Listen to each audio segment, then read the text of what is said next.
Eh bien donc bonsoir, bienvenue à la Bibliothèque protestante du Stift pour la première conférence de ce trimestre, ce dernier trimestre 2024.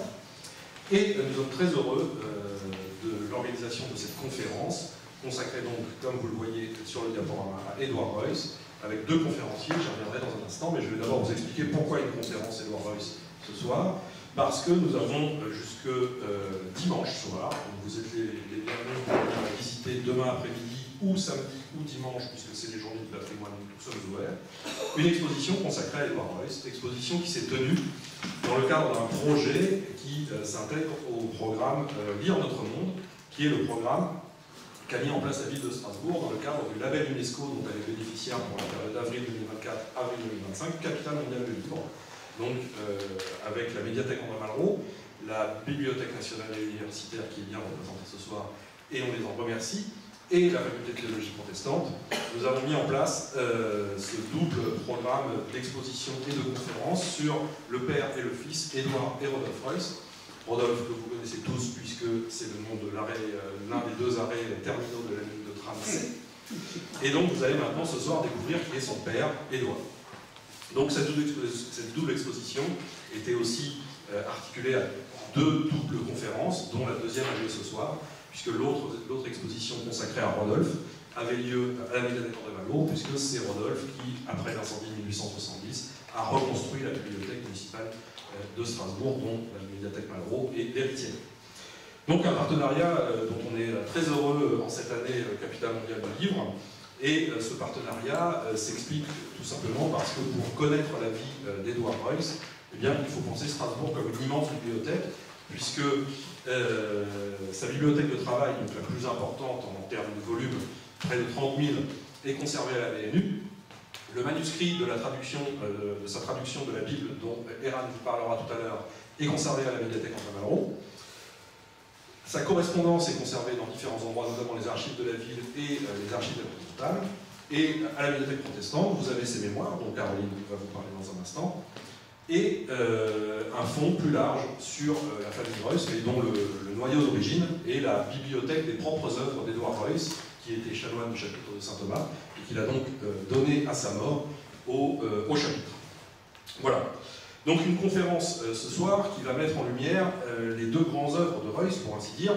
D'une part, sa traduction de la Bible et ses mémoires. Et de facto, les divergences entre ces deux écrits sont notables. L'une était publique, la traduction de sa Bible, l'autre est privée.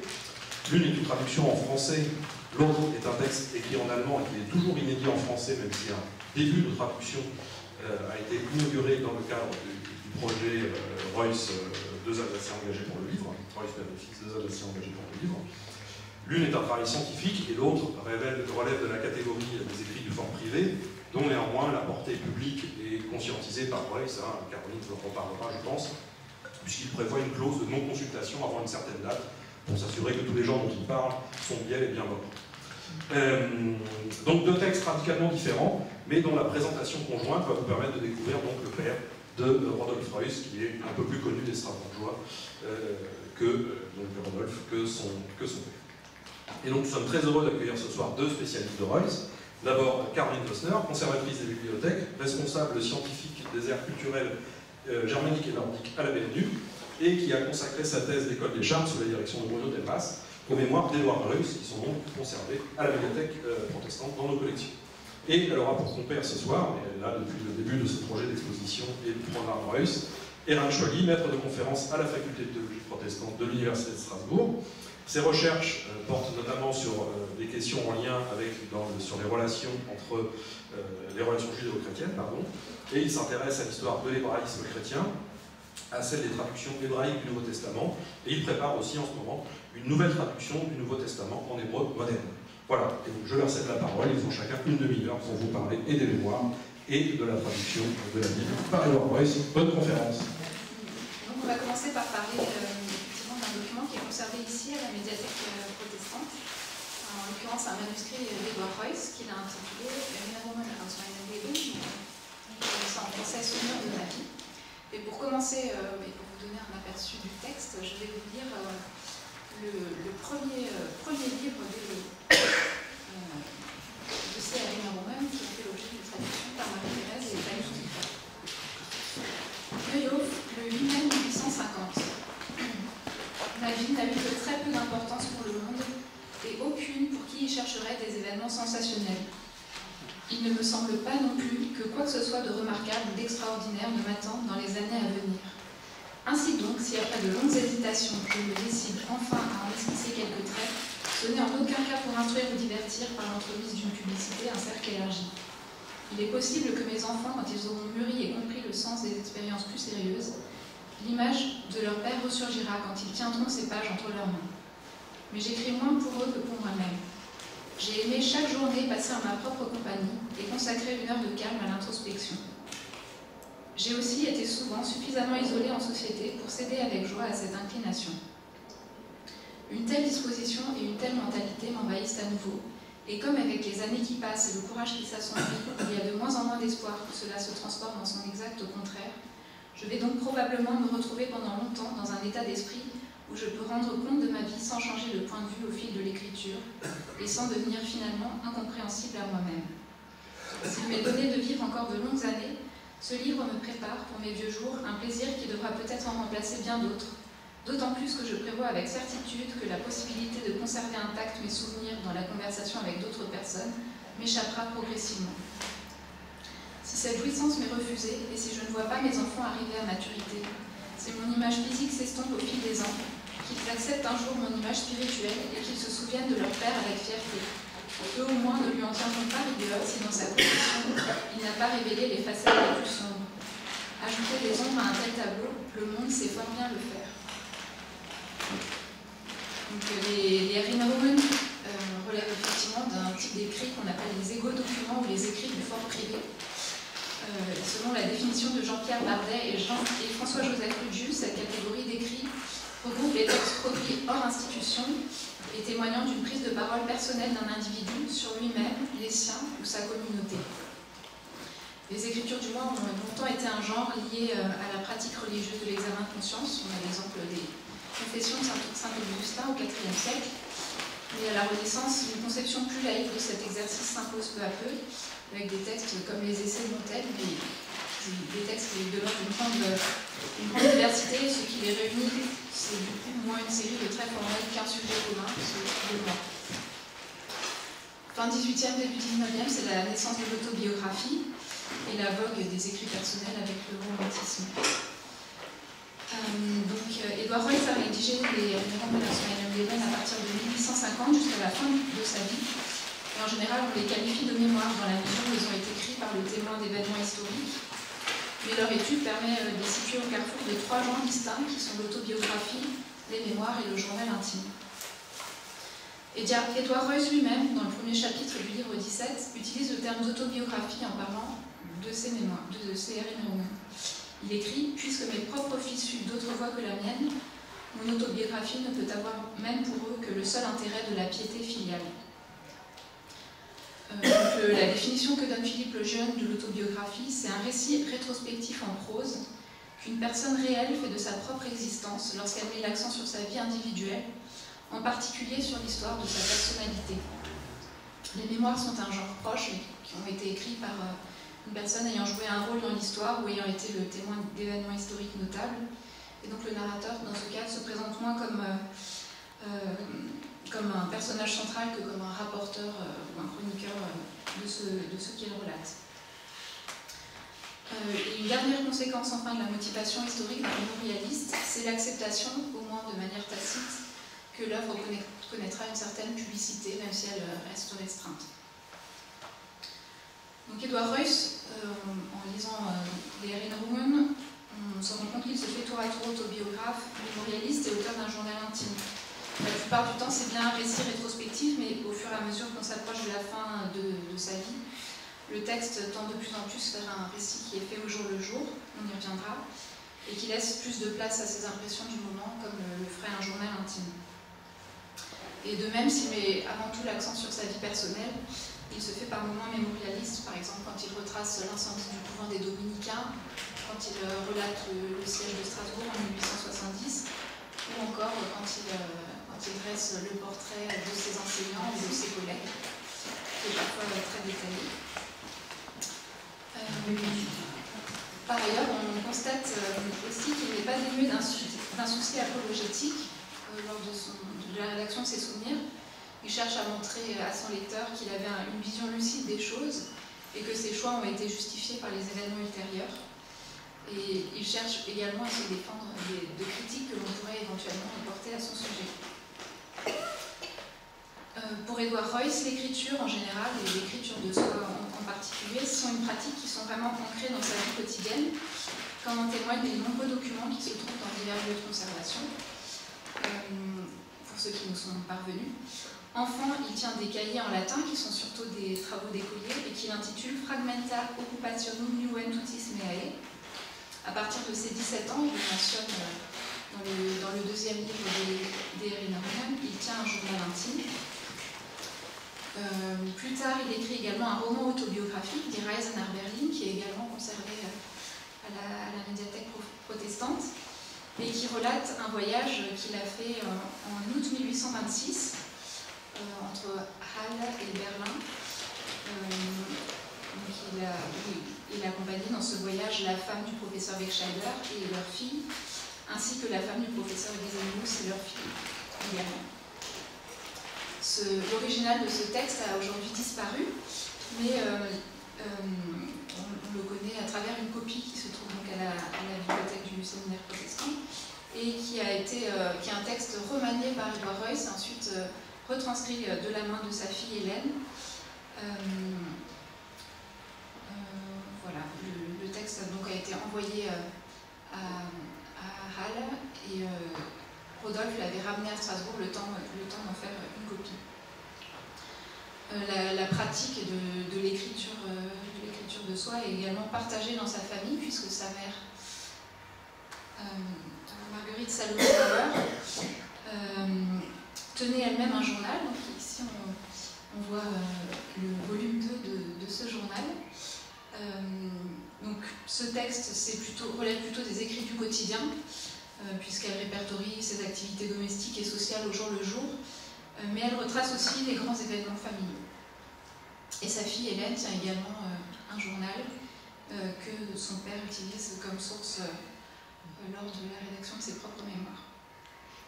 Alors pourquoi Edward Royce a-t-il écrit sur lui-même? Alors on dit qu'il y a un âge de l'autobiographie, c'est généralement lorsqu'il est rendu au milieu de sa vie, si on prend l'expression de Dante, que l'homme ressent le besoin de se retourner pour faire le bilan et pour tracer des lignes directrices à son existence et en dresser le panorama. L'auteur est alors constamment confronté à la mort, à celle des autres et à la sienne propre qui se trouve au terme de l'autobiographie. Et donc raconter sa vie est une sorte de défi lancé à la mort. Donc il y a une fonction testimoniale de lutte contre le vieillissement, en évoquant ses souvenirs et les gens qui ont déjà disparu. Les auteurs sont parfois tentés de compléter le récit de leur vie par différents documents d'archives. On peut citer l'exemple de Chateaubriand dans les Mémoires d'Outre-Tombe, qui cite de nombreux textes de référence et qui se présente aussi comme un auxiliaire de l'historien. Donc il fournit des sources pour l'historien à venir. Et ce qui est également le cas d'Edward Royce, qui établit un lien très fort entre ses Erinnerungen et son registre de correspondance, puisqu'il tient également un registre de correspondance, qui fait en quelque sorte office d'index des noms pour les Erinnerungen, avec pour chaque correspondant qu'il mentionne, chaque correspondant qui se trouve dans le registre, il y a un renvoi vers les passages des Erinnerungen dans lequel il est cité, et puis quelques éléments biographiques. De même, les références bibliographiques sont assez fréquentes dans le récit. Il cite par exemple ses propres discours qui ont été imprimés, ou encore des brochures commémoratives ou des imprimés réalisés pour des circonstances particulières. Donc on peut penser, vraisemblablement, que sa méthode d'écriture a aussi pour but de faciliter les recherches de futurs historiens, bien qu'il s'en défende en écrivant notamment que l'histoire d'un savant ne présente pas d'intérêt pour le lecteur et qu'il n'écrit que pour lui seul. Un événement qui a également pu jouer un rôle important dans le début de la rédaction du texte, c'est le décès de sa mère, qui est survenu le 7 septembre 1848, et suite à la disparition de sa mère, il prend connaissance de ses journaux. Une des ambiguïtés inhérentes à toutes les écritures de l'intime, c'est est-ce qu'il s'agit d'un écrit pour l'autre ou un écrit pour soi-même. Et de fait, le premier à en être le bénéficiaire de la lecture, c'est l'auteur lui-même. Edward Royce affirme effectivement qu'il écrit dans le but de pouvoir se relire. Et ce plaisir de la relecture est précédé chez lui par le plaisir d'écrire qui est bien perceptible pour le lecteur. Les Erinnerungen aus meinem Leben ont sans doute été diffusés au sein du cercle familial et amical d'Edward Royce, au moins de manière partielle. Sa femme et ses enfants sont souvent mentionnés dans les chapitres liminaires des différents livres comme les destinataires du texte, et ils ont pu prendre connaissance de certains passages de son vivant, et de même après sa mort, comme Thomas l'a déjà dit, il avait demandé que soit observée une période de confidentialité. Mais on sait que des personnes proches de la famille ont pu avoir accès au texte avant que ce délai soit écoulé, comme c'est le cas de son élève Théodore Gérold, qui a réalisé une biographie d'Edward Royce. Le même type de diffusion est pratiqué pour son roman autobiographique Die Reise nach Berlin, puisqu'il mentionne dans ses mémoires qu'il en lit les passages les plus intéressants à un cercle d'amis à l'occasion de veillées. Donc après cet essai de définition du genre, on va s'intéresser au document lui-même. Le document reflète bien par le soin qu'Edouard lui a apporté l'importance qu'il lui accorde. Donc, il s'agit de 7 volumes manuscrits qui ont été reliés dans une reliure uniforme, une demi-reliure en veau brun, avec au dos le titre en lettres dorées, Erinnerungen aus meinem Leben, suivi du numéro d'ordre du volume, et un décor de fleurs. La mise en page, elle ne varie pas sur l'ensemble du manuscrit. Donc on voit ici l'exemple d'une page. Et on voit aussi que cette mise en page s'approche autant que possible de celle d'un ouvrage imprimé. Donc la pagination est indiquée systématiquement en haut, ainsi qu'un titre courant qui reprend la période concernée et le numéro du livre et du chapitre qui sont inclus. On voit aussi en bas à droite qu'il y a une signature. Donc, vraisemblablement, les 4 premiers volumes ont été reliés au même moment, puisqu'ils portent tous cette signature qui devait permettre vraisemblablement aux relieurs de pouvoir remettre les cahiers dans le bon ordre. C'est un texte qui est rédigé en allemand, dans une écriture qui est courante au XIXe siècle et qu'on appelle la Kurrenschrift. Et on voit que c'est une écriture qui est assez petite et serrée, mais très soignée et régulière, tout comme la mise en page du manuscrit. Quand on regarde de plus près la composition du manuscrit, on voit qu'il y a un souci d'Edward Royce de respecter un équilibre entre les subdivisions. Chaque tome des mémoires fait à peu près 300 pages, et un tome se compose de 3 ou 4 livres, sauf le dernier qui en comprend 5. Fréquemment, Edward Royce se laisse aller dans ses mémoires à des digressions au fil de la plume, mais cependant, le cadre chronologique et le plan de chaque livre sont fixés avant qu'il ne débute la rédaction. Et le récit se déroule à la fois selon un plan thématique et à l'intérieur d'un même thème de façon chronologique. Souvent, à l'intérieur d'un livre, un même thème principal est développé plus longuement. On peut dire par exemple que dans le livre 15, il parle d'un long voyage qu'il a entrepris en Allemagne en 1850. Dans le livre 17, il parle de son activité en tant que directeur du gymnase. Dans le livre 18, de l'édition des œuvres complètes de Jean Calvin. Dans le livre 19, la situation des églises protestantes alsaciennes, etc. Enfin, d'autres thèmes sont repris de façon récurrente à travers les différents livres, comme par exemple les événements familiaux. Edward Royce relit son manuscrit, ça on en a la certitude, puisqu'il corrige quelquefois des fautes, et parfois il apporte aussi a posteriori des précisions. Donc là par exemple on a la page 74 du tome 6, où il écrit, on voit tout en bas, qu'il n'a pas reçu de réponse de la traductrice de son histoire de la théologie chrétienne au siècle apostolique, à laquelle il avait écrit un courrier pour lui adresser ses compliments. Et par la suite, il a rajouté « Je n'ai reçu que bien plus tard » une réponse donc de cette traductrice. D'autres fois, on voit qu'il ajoute le nom d'une personne qui lui échappait au moment de sa rédaction, ou alors qu'il ajoute en marge d'indication de la mort de la personne qu'il évoque. Donc, comme on l'a vu, pour Royce, il ne s'agit pas de tenir un journal intime, mais de faire le récit de sa vie avec un recul suffisant. Et donc ce recul est assuré par la distance temporelle avec les événements qu'il relate. Donc en préambule d'un des livres, il écrit « Des années se sont écoulées depuis que j'ai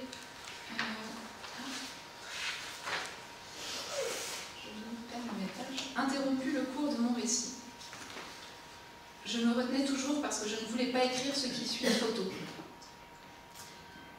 Donc, au départ, la perspective, c'est celle d'un homme qui pense que la plus grande partie de sa vie est derrière lui. On va voir finalement que le temps lui montre que ce n'est pas du tout le cas. Et on constate en regardant ce tableau qui permet de voir l'écart entre le moment où les événements se déroulent et le moment où il en fait le récit, que ce délai se raccourcit de plus en plus à mesure que les années passent, notamment à partir du livre 15, qui est rédigé en 1859. On passe à quelque chose qui se rapproche davantage d'un journal intime et qui est davantage dédié aussi à des impressions récentes, voire très contemporaines. Donc les 13 premiers livres, qui correspondent aux 4 premiers tomes, ont été écrits dans un intervalle de 3 ans et demi. D'abord en 1850, il rédige un premier tome, en 1951 un deuxième, et ensuite il ralentit un peu le rythme de rédaction, jusqu'en 1953 où là, il écrit quasiment 2 tomes d'une traite. Et ensuite, après donc ces années où il a consacré beaucoup de temps à la rédaction de ses mémoires, il s'interrompt pendant 6 ans. Voilà, vraiment dans le souci de laisser une distance s'installer avec les événements qu'il relate. Et par la suite, effectivement, il observe entre chaque moment de rédaction un intervalle de pause. Sauf pour les 4 derniers livres, des livres 22 à 25, où le récit rejoint le présent et où il relate des événements qui se sont produits l'année même. Donc, ce raccourcissement s'explique bien sûr, il l'explique lui-même d'ailleurs dans le fil du texte, par le fait qu'il reprend peut-être la plume pour la dernière fois, que ce soit parce qu'il n'aura plus envie de poursuivre cette œuvre ou parce qu'il en sera empêché par la mort. Souvent, c'est une occupation qu'il entreprend pendant les mois d'été, pendant les vacances universitaires. Et son fils Rodolphe écrit « La rédaction de ses souvenirs était l'occupation favorite de ses vacances d'automne à la maison de campagne du Nuovo. »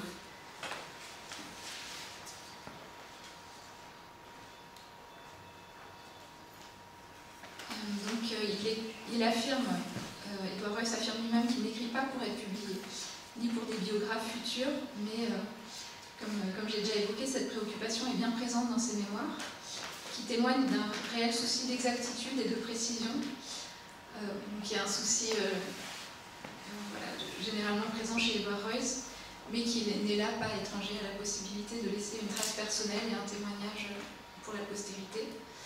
Et dans ce souci d'exactitude, il s'appuie sur de nombreux documents quand il fait son travail de mémorialiste et d'autobiographe.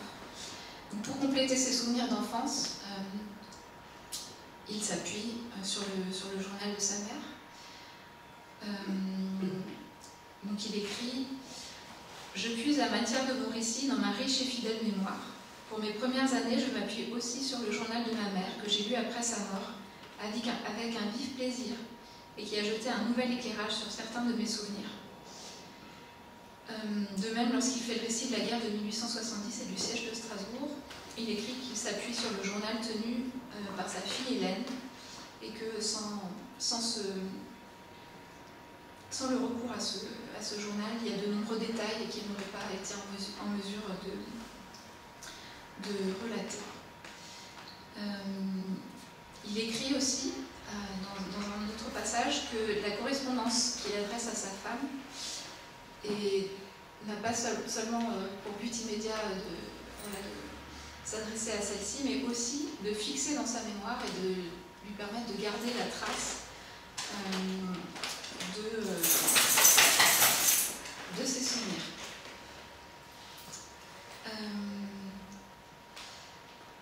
Et donc effectivement, il indique aussi à de multiples reprises que ses interlocuteurs privilégiés via ce texte sont sa famille et avant tout son épouse Julie Royce, née Julie.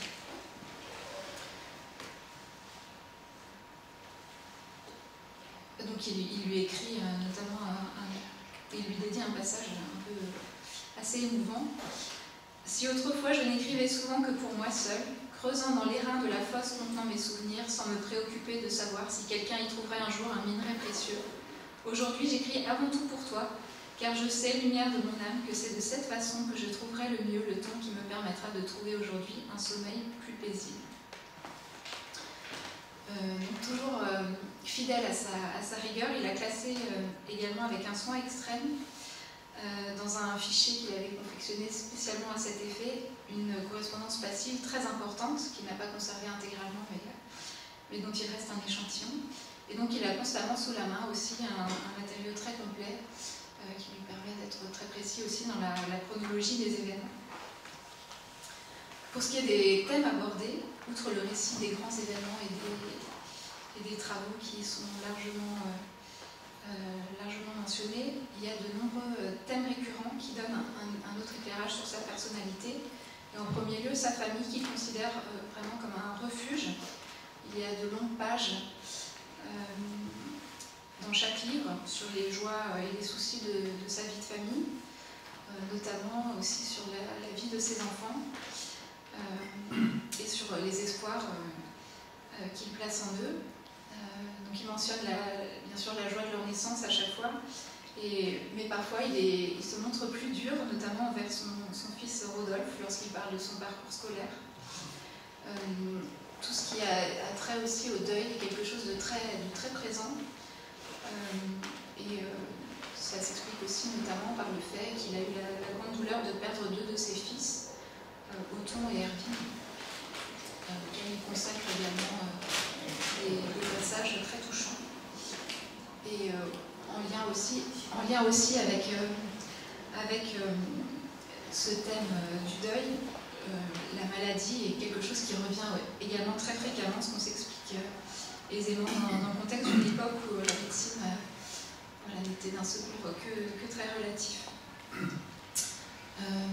C'est aussi un texte qui est vraiment situé dans son époque, notamment dans tous les passages où Edward Royce dépeint ses sentiments face à la nature et il fait un parallèle entre ses propres sentiments et le paysage qui s'ouvre devant lui, que ce soit dans son jardin du Neuhof, qui là aussi revient très fréquemment dans différents chapitres et auquel il consacre beaucoup de soins, ou alors dans la montagne où il fait de fréquentes excursions dont il fait là aussi le récit. Donc voilà, on est pleinement dans la veine du romantisme du 19e. À la lecture des Erinnerungen aus meinem Leben, Edward Royce donne l'image d'un homme qui est sûr de ses qualités intellectuelles, notamment par rapport à ses collègues strasbourgeois. Il se montre volontiers critique et intransigeant, même s'il ne manque pas d'humour. L'un de ses anciens élèves avait d'ailleurs écrit à ce sujet, dans un journal qu'il a publié de manière anonyme. L'humour de Royce était acéré et mordant comme celui de Méphisto. Je peux citer notamment un passage qui est assez révélateur de ses relations avec ses collègues. Il commence par s'adresser à sa femme et il lui écrit « Ne te fâche pas, bien-aimé, toi qui m'attends maintenant à la maison, toi qui me reproches de manquer à mon devoir et de ne pas aller comme je le devrais m'asseoir à la table verte avec mes collègues pour écouter leur sagesse dans une consultation sans fin. Qu'ils parlent et conseillent, ils ont très rarement suivi mes avis, je les ai encore moins écoutés quand il s'agissait de faire quelque chose de juste. » Voilà un passage qui est assez représentatif du ton général des Erinnerungen aus meinem Leben. Donc ces mémoires d'Edward Royce ont été conservées par la famille de Rodolphe Royce, son fils, jusqu'à ce que l'une des petites filles de ce dernier ne les confie à la bibliothèque du collège Saint-Guillaume. Et comme on l'a déjà dit, Reuss avait lui-même émis le souhait qu'il soit fait don de ses mémoires à cette bibliothèque et il a fait la demande également que ces mémoires ne soient rendues accessibles au public en 1930. Effectivement, afin que les personnes mentionnées ne se sentent pas blessées par les termes peu élogieux qu'on utilise parfois. Pour terminer, je vais parler de la postérité de ce texte qui a très fréquemment, et à de nombreuses reprises, été utilisé comme source, à la fois très tôt, puisque son élève Théodore Gérold a réalisé sa biographie d'Édouard Reuss peu de temps après son décès. Son fils Rodolphe a également utilisé les mémoires de son père, quoiqu'il les ait aussi un petit peu expurgés dans certains de ses travaux. C'est un document qui demeure toujours, qui garde toute son utilité aujourd'hui. Je ne peux pas citer toutes les personnes qui se sont appuyées sur cette source, mais je voudrais rappeler le travail notamment de Jean-Marcel Vincent qui s'est intéressé à la jeunesse et à la formation d'Édouard Reuss. Je mentionnerai aussi François Egersheim qui m'a fait connaître ce texte et qui m'a orientée lors de mon travail de thèse d'école des chartes. Et puis aussi Eran Chouali qui s'est intéressé à ce texte dans le cadre d'un travail sur l'enseignement de l'hébreu. Le texte est aujourd'hui édité partiellement, donc les tomes 5 et 6 dans la langue originale. Et les manuscrits, donc le texte tel qu'il se présente a été numérisé dans le cadre d'un partenariat entre la BNU et la médiathèque protestante. Et il est disponible en ligne sur la bibliothèque numérique Numistral si le cœur vous en dit de le feuilleter.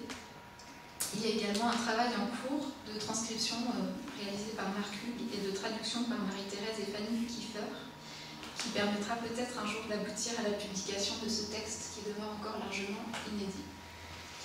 Je vous remercie pour votre attention.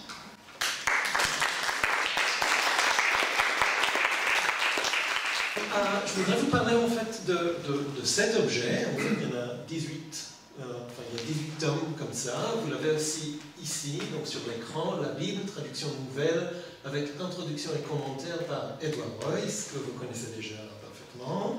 Non, ça ne marche pas. Ouais. Oui, voilà. Ok. Et du coup, qu'est-ce que c'est? Donc, voilà, le titre est assez explicatif. Vous comprenez, en fait, c'est une traduction de la Bible en français, publiée par Édouard Reuss.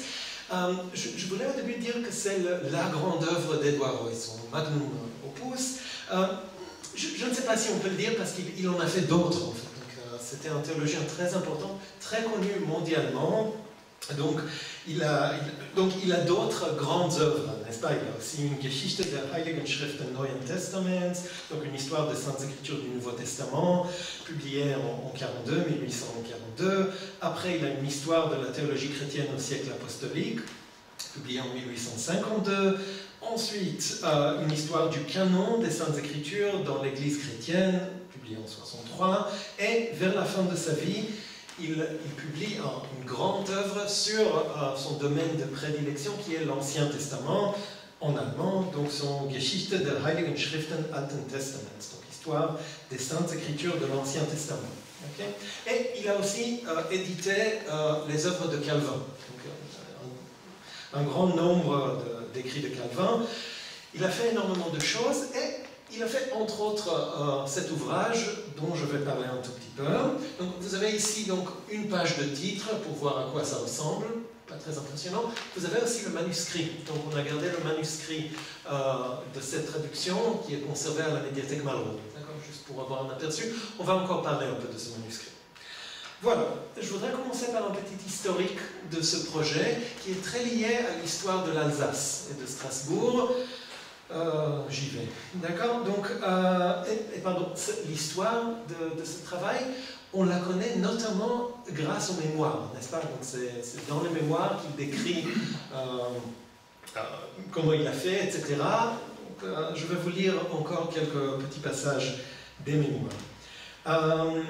J'y vais. Donc, Royce commence à travailler sur cette œuvre autour de 1860. On n'a pas la date exacte. Du coup, Royce a à peu près 55 ans, il approche de la soixantaine. Et quelques années plus tard, en 1868, il décrit l'état du travail dans ses mémoires. Je vais vous lire un petit bout. J'ai pas mal de textes à lire. Vous arrivez à voir? C'est à peu près d'accord. Je ne savais pas pour la taille. D'accord. On y va.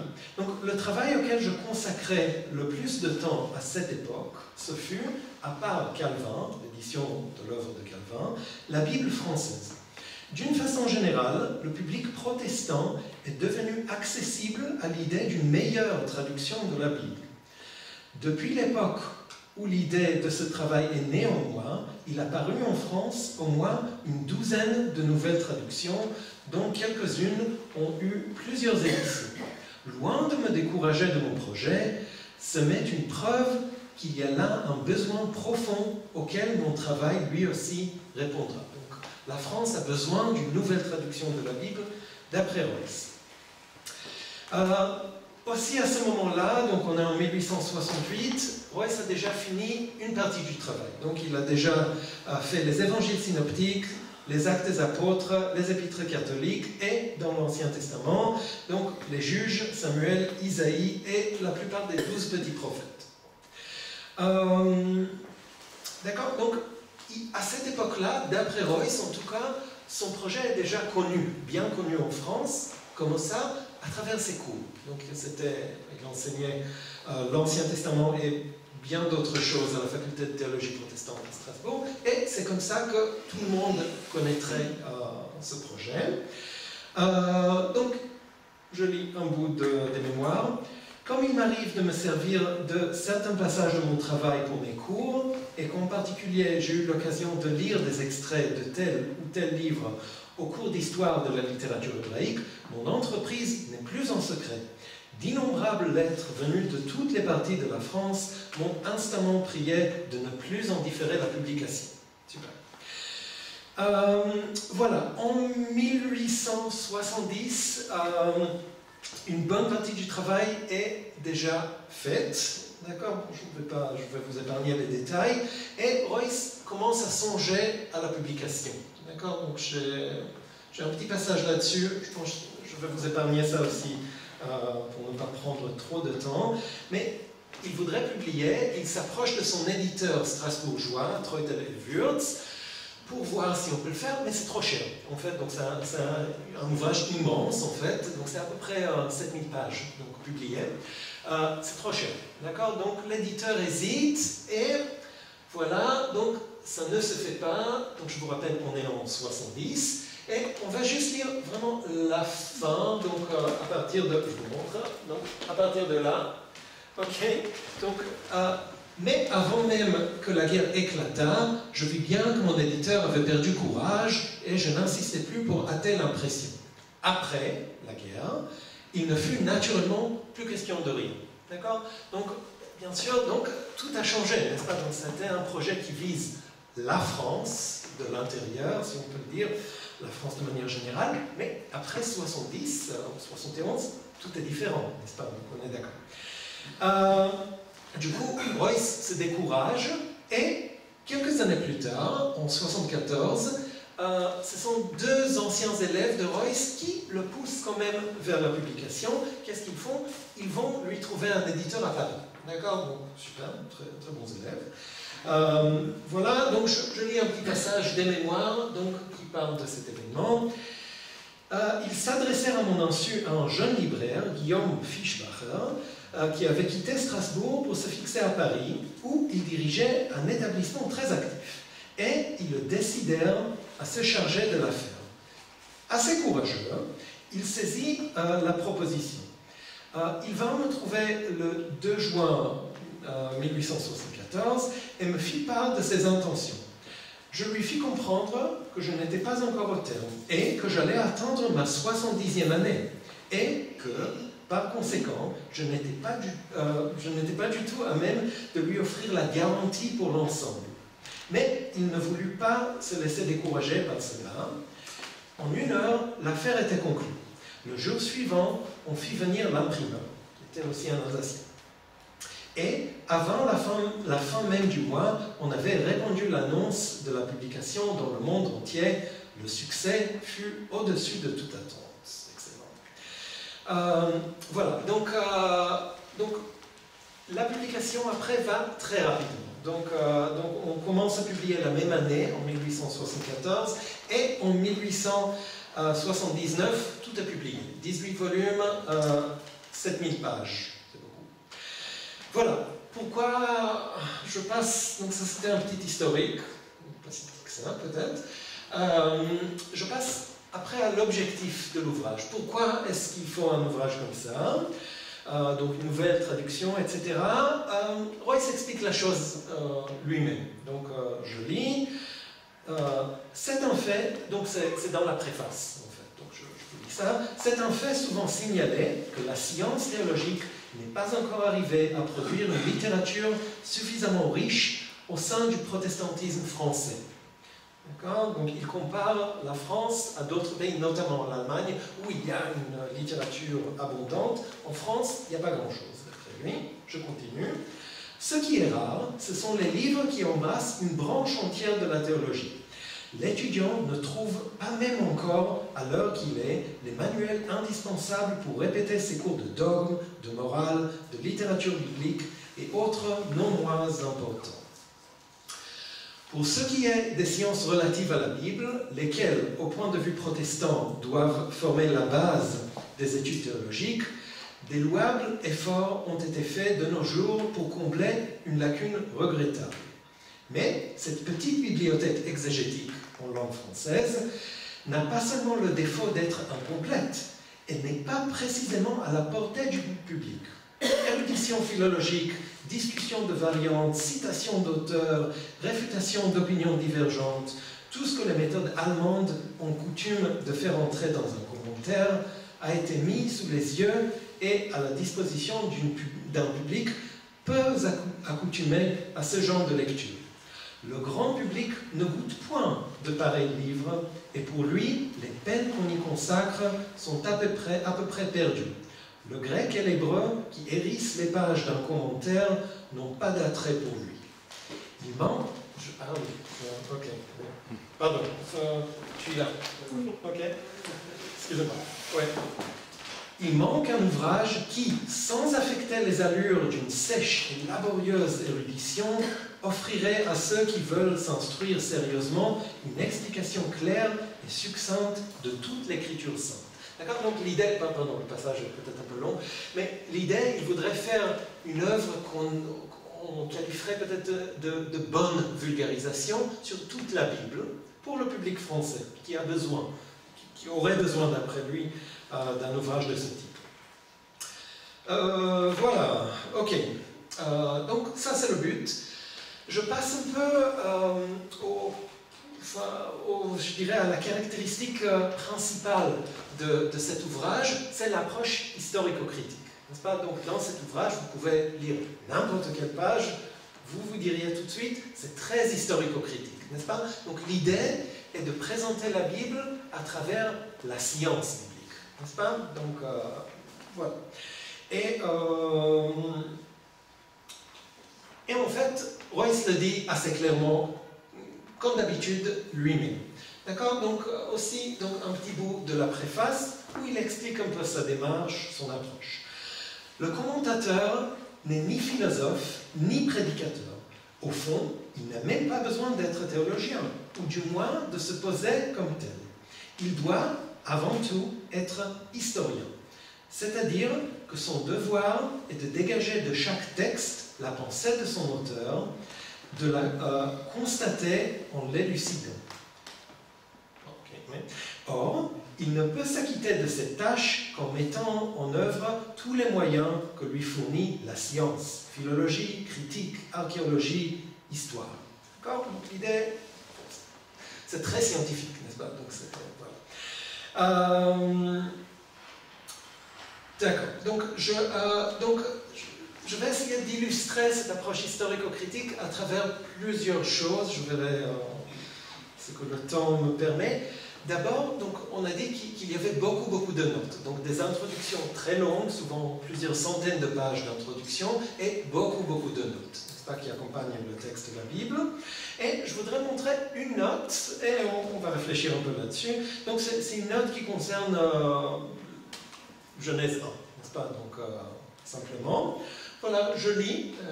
Donc, quant à la forme du récit, donc c'est le récit de la création, bien sûr, que tout le monde connaît. Quant à la forme du récit, à l'œuvre des 6 jours, pour faire passer sous les yeux de ses lecteurs toutes les parties de cette œuvre immense, la création, l'auteur a choisi le cadre tout populaire de la semaine, avec ses 6 jours de travail et son jour de repos. C'est un anthropomorphisme. Cette forme du récit a été adoptée parce que la semaine et le sabbat existaient dans les mœurs du peuple pour lequel il a été écrit. Donc, je ne sais pas à quel point ça vous frappe, mais c'est intéressant que son commentaire, donc il y a la création en 6 jours, la question de la création elle-même ne l'intéresse pas du tout. Est-ce que ça s'est fait vraiment en 6 jours ou pas? Ça ne l'intéresse pas du tout, et l'exégèse traditionnelle, juive et chrétienne, s'intéresse qu'à ça, n'est-ce pas? Qu'est-ce qu'on peut apprendre par rapport à Dieu, par rapport à la création? Ce n'est pas du tout ce qui intéresse Royce. Ce qui l'intéresse, c'est les raisons pratiques et idéologiques qui ont mené les auteurs du récit à le structurer ainsi. Il s'intéresse à la rédaction du texte, historien. J'espère que c'est à peu près clair. Ensuite, oui, un autre aspect de l'ouvrage qui montre bien en fait cette approche, cet esprit historico-critique, c'est l'ordre des livres, ou le canon, n'est-ce pas? Donc, Royce ne suit pas du tout le canon biblique, ou je dirais les canons bibliques, n'est-ce pas? Donc, il y en a plusieurs. Il restructure complètement la Bible. Et il le dit aussi. Donc, on lit. Donc, quant à la série des livres qui composent le recueil sacré, je ne suivrai pas de tout point l'ordre dans lequel il se présente, soit dans les exemplaires originaux, soit dans les traductions usuelles. On sait qu'à cet égard, les Bibles, tant anciennes que modernes, ne se ressemblent guère, et que des considérations en partie très peu rationnelles ont motivé les arrangements introduits successivement en divers temps et lieux. N'est-ce pas? Du coup, il ne suit ni le canon juif, qui est aussi le canon protestant pour l'Ancien Testament, ni le canon catholique, aucun canon. Il fait autrement. Donc, voilà, je pourrais en parler longuement. Je ne vais pas vous lire toute la table de matière pour vous expliquer comment elle se structure. Je vais juste m'arrêter sur quelques points par rapport à l'ordre. Vous avez ici, donc j'ai fait un copier-coller des pages de titre des 3 premiers volumes de l'Ancien Testament. Vous voyez le premier volume ici, qui est dédié en fait à l'histoire des Israélites, et vous avez dedans, je vais essayer de sortir ça en espérant de ne rien. Ok. Donc vous avez le premier tome, c'est les juges, Samuel et rois, n'est-ce pas? Ensuite, vous avez le deuxième tome, les prophètes, indiqué, mais c'est le deuxième tome, croyez-moi. Et le troisième tome, vous voyez l'histoire sainte et la loi, Pentateuque. Du coup, le Pentateuque, ça vient au début, n'est-ce pas, dans tous les canons. Mais Royce va mettre le Pentateuque après, donc les livres historiques et les livres des prophètes, parce qu'il croit justement que le Pentateuque est postérieur, a été écrit plus tard, autour de l'exil, en fait, 6e siècle avant notre ère. D'accord? Donc voilà, en fait, ça c'est l'une de ses grandes contributions en fait, à la science biblique. Donc cette idée que le Pentateuque est postérieur à d'autres livres de la Bible. Donc voilà, vous avez compris, il ne suit pas le canon. Une autre chose, je vais quand même garder le micro. Une autre chose qui me semble assez intéressante, c'est dans les prophètes. Donc les prophètes, c'est le corpus que Royce a étudié le plus. Et il restructure les prophètes d'une manière complètement différente de tous les canons bibliques existants. Il va les organiser selon la date présumée de rédaction, en fait la date présumée par lui, n'est-ce pas? Donc son idée concernant la date de rédaction des livres. Vous avez ici l'ordre, donc je me suis arrêté donc, aux 5 premiers bouts des prophètes. Vous avez ici, donc c'est les pages de titres pour chaque prophète. Vous avez Joël et Royce va dater le prophète. D'accord? Ceux qui sont biblistes parmi vous, c'est extrêmement difficile. N'est-ce pas? Aujourd'hui, on est beaucoup plus prudent par rapport à cette question de datation. Souvent, on ne sait pas, en fait. Mais il va dater. Donc, il va dire le prophète Joël, le premier, 9e siècle avant Jésus-Christ. Ok? Deuxième, anonyme. Ce qui est anonyme, en fait, c'est un bout d'Ésaïe. C'est 2 chapitres d'Ésaïe, Ésaïe 15 et 16, qui ne sont pas du prophète Ésaïe d'après Royce, et il va aussi dater ça, vers 800 avant Jésus-Christ. On continue. 3, Amos, ici il va donner une datation très précise, n'est-ce pas? Donc 790 avant Jésus-Christ, ok. Osée, ensuite, pareil, une datation extrêmement précise. Ensuite, le numéro 5, vous voyez, c'est un anonyme. En fait, il s'agit de 3 chapitres du livre de Zacharie, donc Zacharie 9 à 11. Et vous voyez la datation donnée dans le texte imprimé, première moitié du 8e siècle avant Jésus-Christ. D'accord? Donc, ce qui est intéressant, donc, il y a une datation. Nous, le lecteur lit ça et se dit « Ah oui, très bien, donc ça a été écrit à la première moitié du 8e siècle. » Mais en fait, ce qui est intéressant, je suis allé regarder le manuscrit qui est conservé à la médiathèque Malraux, comme vous le savez, et regardez, donc c'est la même chose, sauf qu'on voit que Royce lui-même hésitait un peu par rapport à la datation. D'abord, c'est rayé, je ne sais pas si on arrive à lire, je vais me déplacer un peu, pardon pour la caméra, d'accord? Donc au début, il écrit vers 780 avant Jésus-Christ, et après il se dit non, c'est trop précis, et il change, première moitié du 8e siècle. D'accord? Juste pour illustrer un peu la démarche. Ok. Voilà. Ok. Bon. J'avais d'autres choses à dire sur le canon. Je vois que... Ouais. Je dirais une dernière chose, en fait, sur le canon qui est assez... Bon, qui est assez importante par rapport à Royce. Royce est certainement le seul traducteur protestant de la Bible qui inclut dans son œuvre les livres deutérocanoniques. Les livres deutérocanoniques, ce sont des livres de la Bible qui ne sont pas inclus dans le canon juif, rabbinique, donc le canon qu'on appelle massorétique de la Bible, ni dans le canon protestant. Le canon protestant adopte le canon juif de l'Ancien Testament. Ce sont des livres qui existent dans la Septante, dans la traduction grecque de la Bible, une traduction juive, grecque, et ce canon de la Septante a été repris par l'Église catholique, et l'Église orthodoxe et d'autres églises, mais pas par les protestants, ça c'est sûr. Mais Royce, lui, il va inclure les livres deutérocanoniques, et il explique la chose pour des raisons historiques. Donc il explique la chose en historien. Donc, pour lui, donc, les questions... je ne vais pas vous lire, il y a une petite explication de sa main. Donc, pour lui, les raisons théologiques, est-ce que c'est des écritures saintes, etc., ça ne l'intéresse pas. Ce qui l'intéresse, c'est que ce sont des livres qui étaient écrits à l'époque biblique et qui, à un moment, faisaient partie de cet ensemble qui est la Bible. Donc, ça montre une grande ouverture, je ne sais pas si c'est compréhensible. Voilà, la chose suivante... Ok, la chose suivante, c'est comment est-ce que Royce traduit la Bible? Comment est-ce qu'il fait? Je vous lis un petit passage où il explique sa méthode et après on va regarder un exemple. Ok, donc c'est lui qui le dit dans la préface. On a beaucoup parlé de nos jours de la nécessité d'une nouvelle traduction française de la Bible. Et l'on a fait de nombreux essais tendant à remplacer les anciennes versions usitées dans les églises.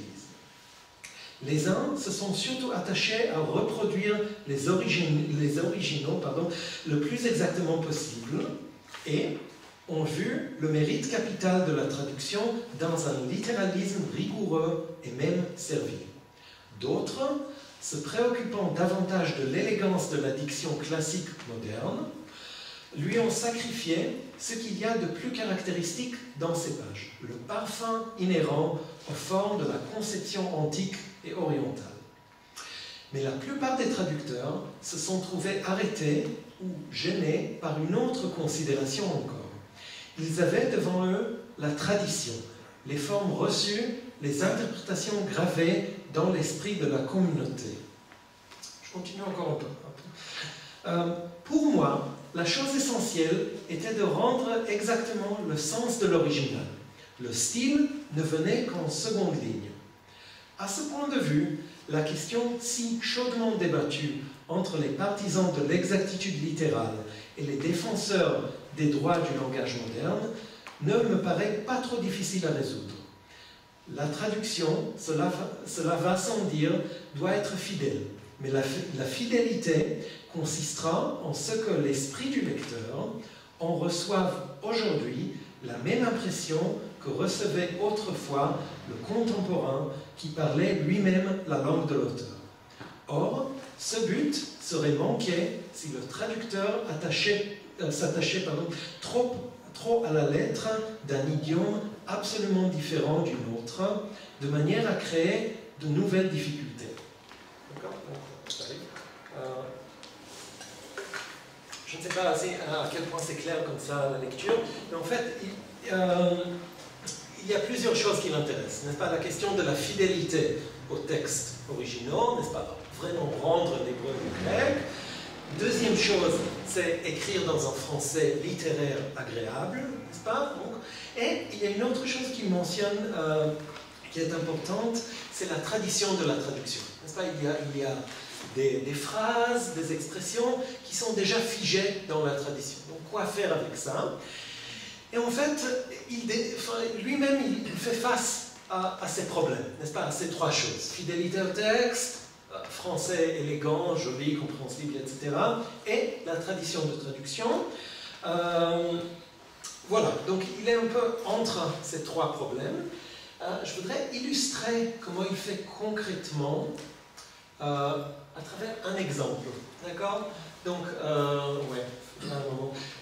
Alors, j'ai choisi un peu, c'est un peu classique, j'ai choisi le début du livre de la Genèse. N'est-ce pas? 3 premiers versets de la Genèse, que tout le monde connaît par cœur. Je lis d'abord donc la traduction de Royce, que vous avez ici, donc j'ai copié en fait.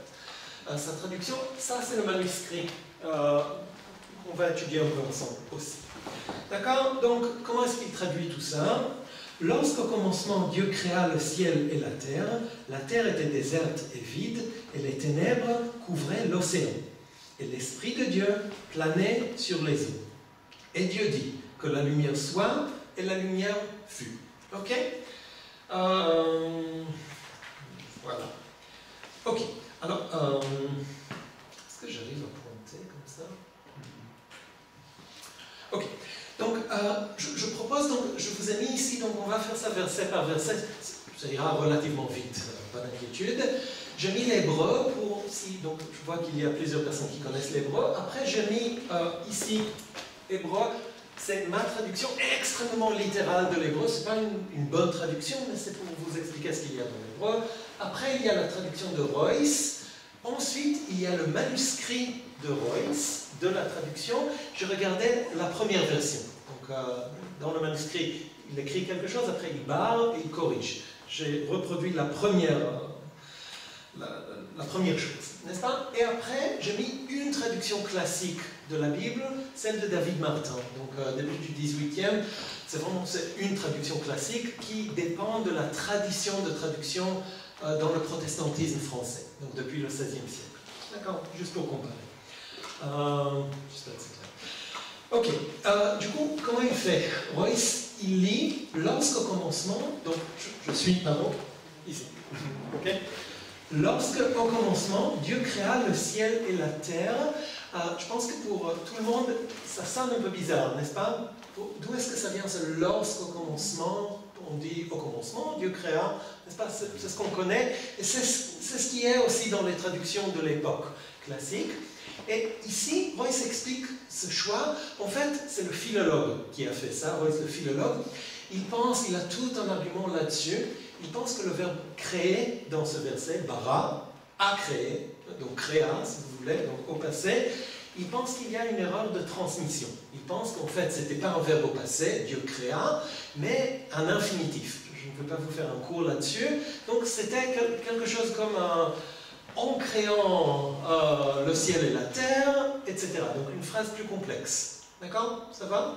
Et du coup, il traduit en conséquence. D'accord? Donc, il a un raisonnement de philologue, on suit ou pas, et il traduit en conséquence. D'accord? Donc ici, il cherche à rester très proche d'un hébreu reconstitué. Ce n'est pas le texte hébraïque qu'on a, ce sont ses idées de linguiste sur ce texte. Je continue. Ok. Deuxième verset, on va lire, donc il y a plein de choses, on va lire Royce, donc, ici. Ok? Donc, la terre était déserte et vide, et les ténèbres couvraient l'océan, et l'Esprit de Dieu planait sur les eaux. Donc, je pense que pour tout le monde, ça sonne un peu faux, ou pas. Ce qui manque, c'est le mot abîme, n'est-ce pas? Qu'on a souvent dans les traductions, n'est-ce pas? Vous voyez ça dans la traduction de David Martin tout en bas, et les ténèbres étaient sur la face de l'abîme, n'est-ce pas? Ça vient de la Vulgate. C'est le mot qui est employé en latin. C'est dérivé du mot employé en latin. Et on voit ici qu'Royce voudrait se détacher de cette tradition de traduction. Il voudrait donner au mot hébraïque qui est derrière, Tehom, on ne connaît pas exactement le sens, il voudrait expliquer ce que c'est en utilisant un mot que tout le monde comprend, l'océan. D'accord? Une autre chose...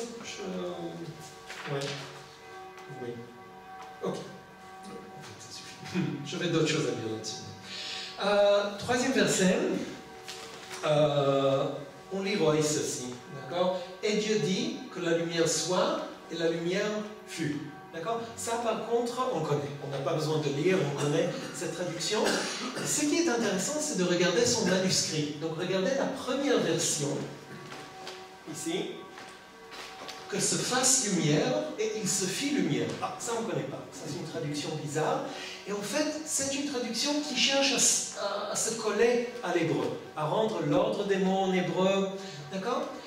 Et justement, donc, Royce le dit aussi dans ses commentaires. D'abord, il voulait vraiment reproduire l'hébreu, et après, il s'est dit, mais non, mais en fait, ce verset, tout le monde a déjà la traduction en tête, donc je suis obligé d'utiliser la traduction un peu classique. Que la lumière soit, et la lumière fut. Ok. Encore 2 minutes et je m'arrête. Ok, donc un peu sur la réception de cette œuvre. Donc, je pense, je ne connais pas tout, mais j'ai l'impression qu'à l'époque, donc la réception immédiate était plutôt positive. Donc ça intéressait les protestants en France. Je trouvais une recension assez intéressante de l'époque, donc c'est en 1875. Donc c'est une recension d'Albert Révy, en fait, c'est un théologien protestant de tendance libérale qui serait après professeur au Collège de France. D'accord? Voilà, une personnalité.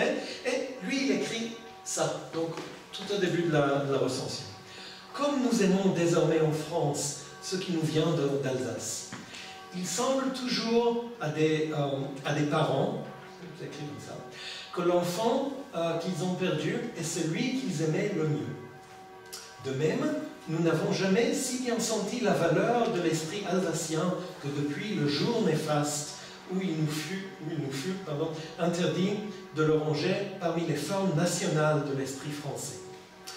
Nous nous gardons de nous étendre plus longuement sur ce sujet délicat, mais il nous sera bien permis, dans notre deuil, de puiser quelques consolations, en dehors de toute arrière-pensée politique, dans les marques de sympathie qui nous parviennent de l'autre côté des Vosges, et qui nous montrent qu'on pense toujours à nous. C'est un passage que j'ai trouvé joli. Voilà, donc la réception immédiate, plutôt positive. Il faut dire, comme tout le monde le sait en fait, que sur le long terme, cette traduction n'a pas survécu, n'est-ce pas? Donc la traduction de Royce ne fait pas partie des Bibles qu'on a à la maison. Et je pense que la raison principale, c'est la concurrence, tout simplement, n'est-ce pas? Donc à peu près en même temps que Royce publie sa Bible, il y a une autre Bible protestante qui est publiée, celle de Louis II, n'est-ce pas, qui était professeur à Genève, donc professeur d'hébreu et de l'Ancien Testament à Genève, qui publie sa traduction que tout le monde connaît. En fait, et donc c'est la traduction de Seconde qui est devenue la Bible protestante francophone. Tout de même, je pense que la Bible d'Edward Royce mérite toujours notre attention, si ce n'est parce qu'elle illustre si bien ce que Strasbourg était à cette époque charnière de la fin du 19e siècle, et ce que la théologie strasbourgeoise était. Une théologie hautement scientifique qui portait son regard à la fois vers l'Allemagne et vers la France. Merci.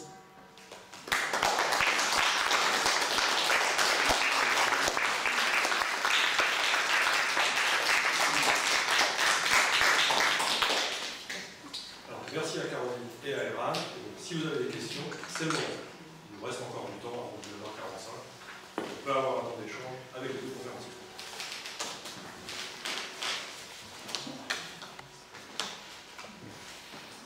Oui. Histoire de rendre la glace, une petite note humoristique, il résonnait peut-être en alsacien.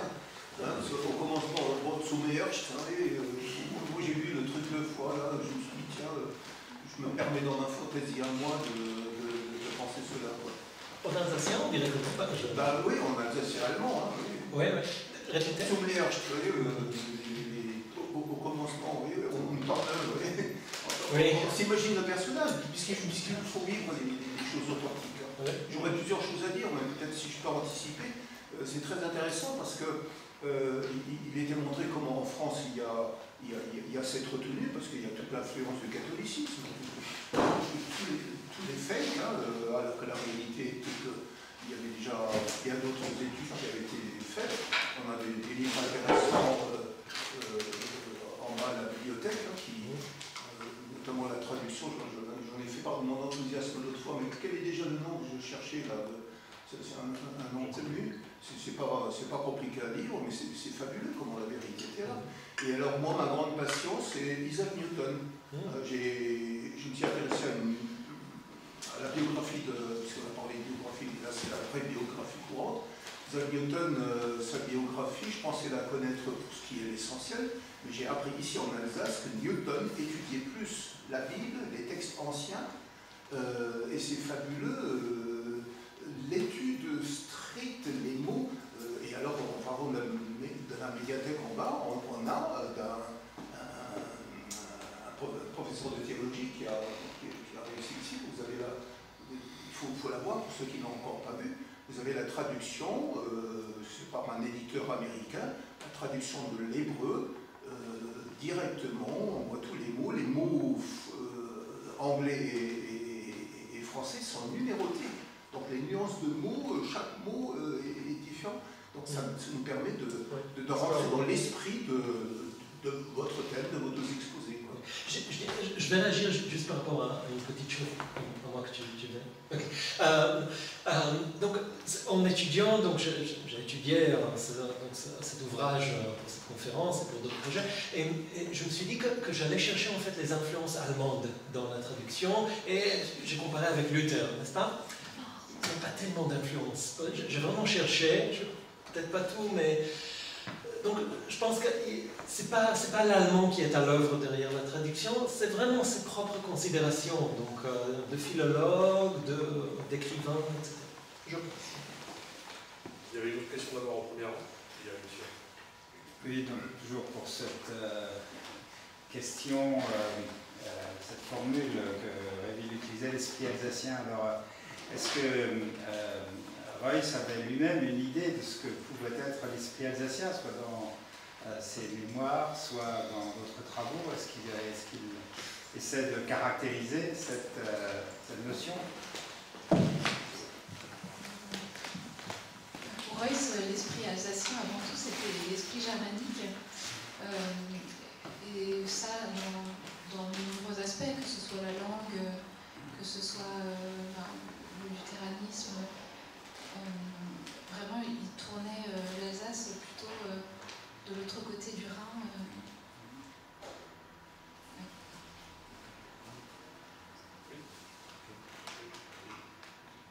Oui.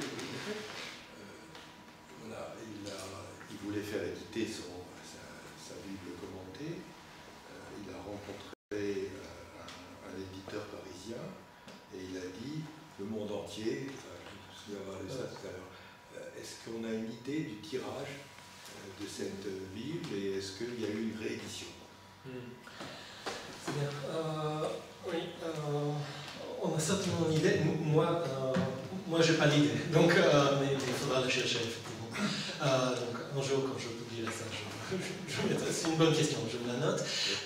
C'est vrai qu'il parle du monde entier. Je ne vais pas donner tout le texte, parce que déjà, il y avait beaucoup de texte, mais en fait, ce qu'il dit, surtout, en fait, que l'ouvrage a été tiré en souscription, c'est-à-dire on le vendait avant d'imprimer. Et en fait, il disait qu'il y avait des gens de partout qui étaient souscripteurs, n'est-ce pas, des gens, donc des personnes d'Angleterre, Italie, et il nomme comme ça plusieurs pays. Donc, voilà. Dans sa correspondance, d'ailleurs, on trouve ces bulletins de souscription, hein, très régulièrement. Et sinon, pour Fischbacher, il y a eu une étude à la bibliothèque de Marco, au patrimoine, sur l'éditeur Fischbacher. Et à mon avis, on doit avoir, c'était une stagiaire qui avait travaillé là-dessus, mais ça a été l'éditeur de tous les Alsaciens. Et de Rodolphe aussi. Voilà.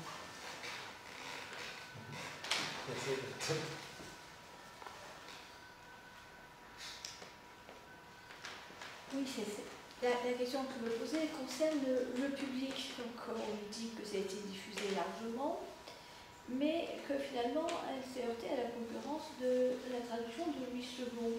Très bien. Alors, est-ce que sa traduction a été utilisée par des particuliers qui souhaitaient avoir une vision un petit peu scientifique de la Bible, d'autant qu'elle était dictée dans un ordre qui n'est pas celui auquel on est habitué. Mais peut-on savoir si certaines paroisses l'ont acheté et l'ont utilisé, ou si c'est resté dans un monde un petit peu savant de lecture de la Bible? Oui, je ne sais pas. Donc ma question, je ne sais pas, c'est intéressant, c'est à trouver. Ce que je dirais, donc, Royce lui-même, ce qu'il dit, c'est que sa traduction ne vise pas le pupitre. Il ne voudrait pas, en fait, que la traduction soit lue à l'Église pour des raisons ecclésiales, en fait, qui sont mentionnées depuis Augustin, en fait. Il faut que la plupart des églises aient la même Bible. Donc, c'est déjà Augustin qui le dit dans sa correspondance avec Saint Jérôme. Voilà, donc il dit que sa traduction vise une étude personnelle. Après, est-ce qu'il y a des pasteurs qui ont quand même utilisé cette traduction? Je ne sais pas, c'est intéressant. Alors, sur ça, on peut avoir une réponse de bibliothécaire qui reçoit régulièrement des noms de Bible. La bibliothèque protestante en reçoit régulièrement.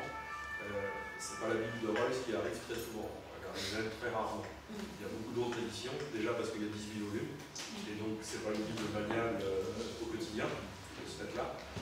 Et je pense que ça aussi, ça joue.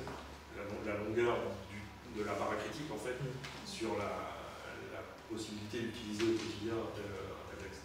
Et c'est une Bible en français aussi. Et en plus, elle est en français, donc dans le contexte alsacien, il faudrait aussi creuser dans la France de l'intérieur, voir si la diffusion était plus importante.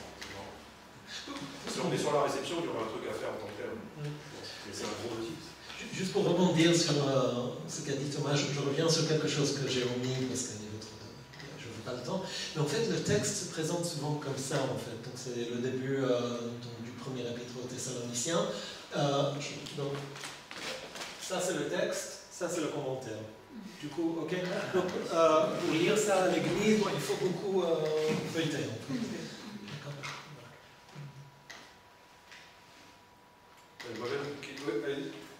Et je vais revenir encore aux mémoires. Donc on sait que Royce père n'avait pas la même vision du changement de souveraineté de l'Alsace et de la Lorraine que son fils. Est-ce qu'il aborde cette question de cette différence un peu de vision Alors c'est une période que je connais un petit peu moins bien, mais c'est certain que c'était un grand sujet de discorde entre le père et le fils. Par ailleurs, si je ne me trompe pas, Rodolphe a attendu pour quitter l'Alsace pour Paris que son père soit décédé. Donc c'était vraiment... Édouard défendait vraiment le particularisme alsacien dans le sens germanique du terme depuis toujours. En fait, on a des écrits de lui dans des revues où il prend la défense de l'Alsace contre ce qu'il appelle Verwelschung, la francisation. Voilà, et Rodolphe, pour lui, évidemment, l'incendie, la destruction des bibliothèques a été un déchirement qui a... Caroline, justement, en fait, il ne travaille pas du tout sur les mémoires de Rodolphe, apparemment, mais sur celles d'Hélène. Et où sont conservées les mémoires d'Hélène réussies? Je ne sais pas si elles ont été conservées. Il mentionne aussi beaucoup de documentation dont il indique qu'elle a été détruite depuis. Des journaux d'Hélène, il ne dit pas quelle a été leur destination, mais je ne sais pas. À ma connaissance, elle n'est pas conservée.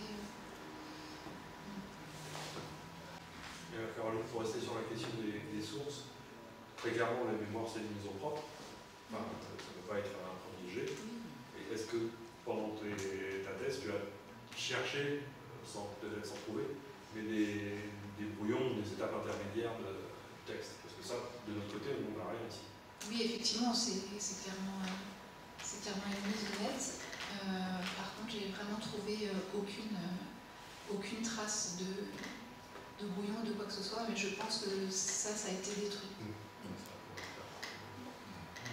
Je me demandais, concernant la Bible, il y a quand même beaucoup de travaux aujourd'hui, je pense à Thomas Romer, à Marie Guérin, ou même Balmary du côté de la psychanalyse, qui retravaille un peu les textes en essayant de retrouver quel était le bon mot, la bonne traduction, etc.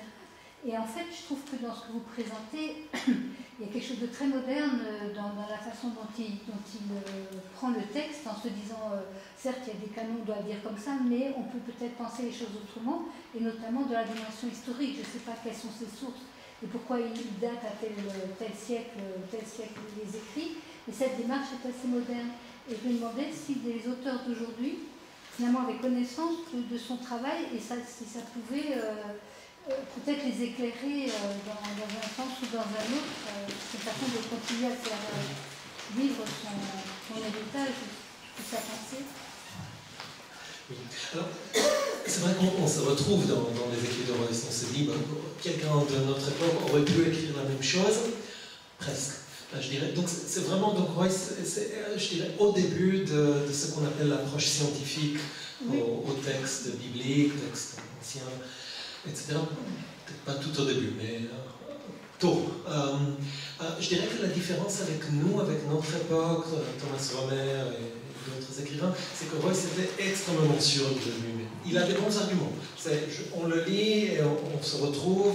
Donc il est philologue, il parle des faits, il a des hypothèses, etc., comme les scientifiques aujourd'hui, mais il est très sûr de lui-même. Alors qu'aujourd'hui, on a tendance à être un peu moins sûr par rapport à cette question. C'est plutôt dans les pistes qu'il a pu lancer, peut-être. Oui, alors, je ne l'ai pas dit, mais en fait, c'était un théologien très influent, donc je l'ai dit juste comme ça, et il a surtout beaucoup contribué en fait, à ce qu'on appelle l'hypothèse documentaire, donc c'est sur le processus de la rédaction du Pentateuque, donc, qui serait tardif. D'accord ? Et ça a influencé énormément de chercheurs. Aujourd'hui, c'est un peu, voilà, on est plus prudent par rapport à cette hypothèse, mais ça a influencé beaucoup de monde.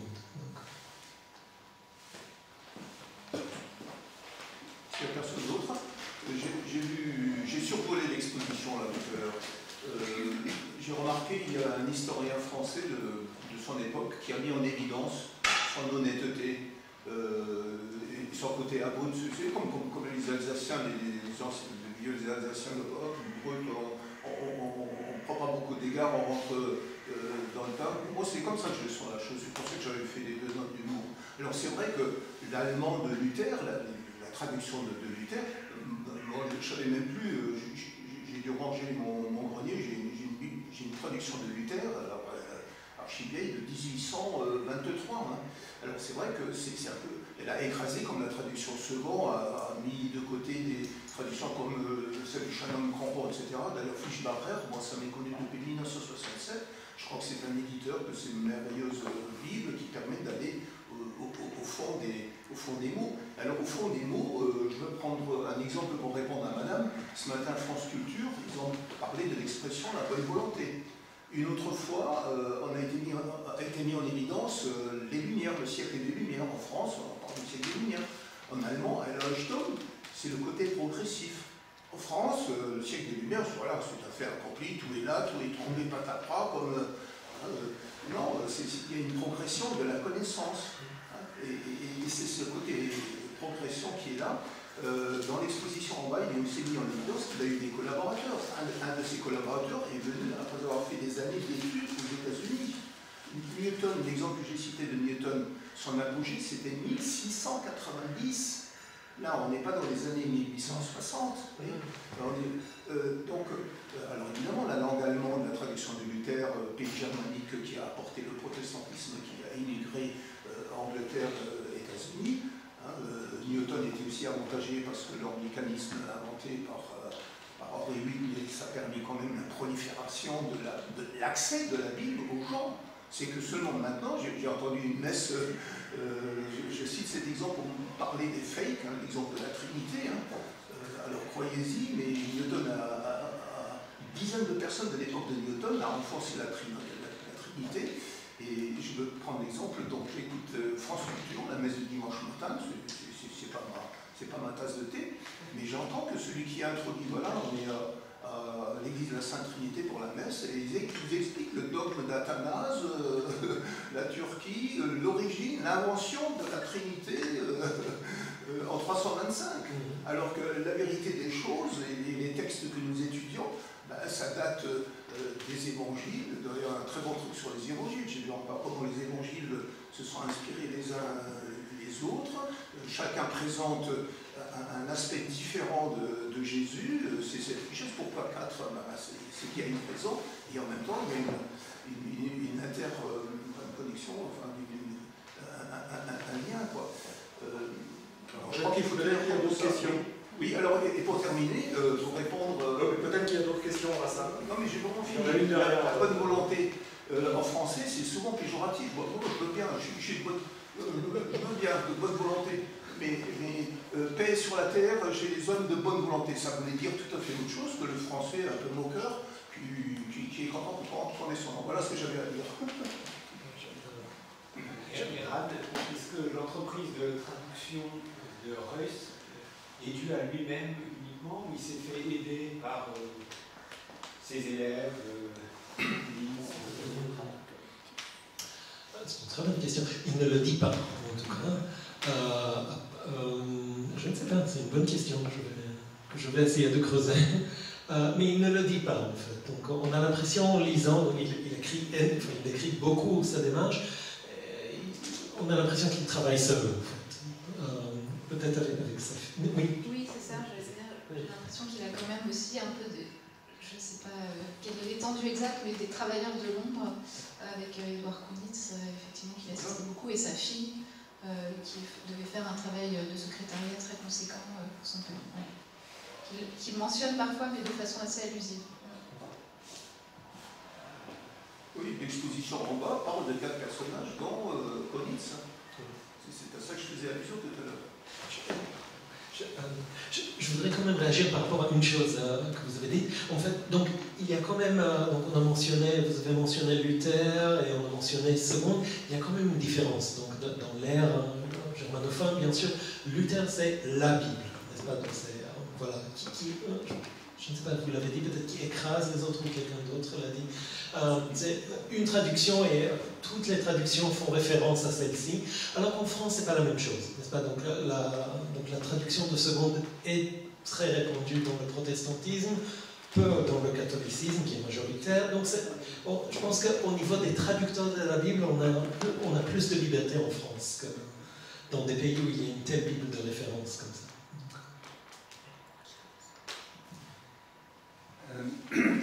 C'est les cours qu'il professait à l'université étaient en allemand ou en français? Les deux. Donc on enseignait depuis très longtemps, je ne sais pas, mais en tout cas à l'époque de Reuss, il donnait toujours des cours en allemand et en français. Donc ça dépendait des cours. J'ai l'impression qu'au séminaire, donc il y avait deux institutions, donc le séminaire protestant et la faculté. Je pense qu'au séminaire c'était plutôt français, les deux en tout cas, et à la faculté plutôt allemand. Mais je dis ça sous réserve. Je n'ai pas compris ce que vous avez dit tout à l'heure. Du côté de l'Allemagne, il n'y a pas actuellement des Bibles qui sont traduites. Je pense à Chouraki par exemple, ou à la sœur Jeanne d'Arc, qui était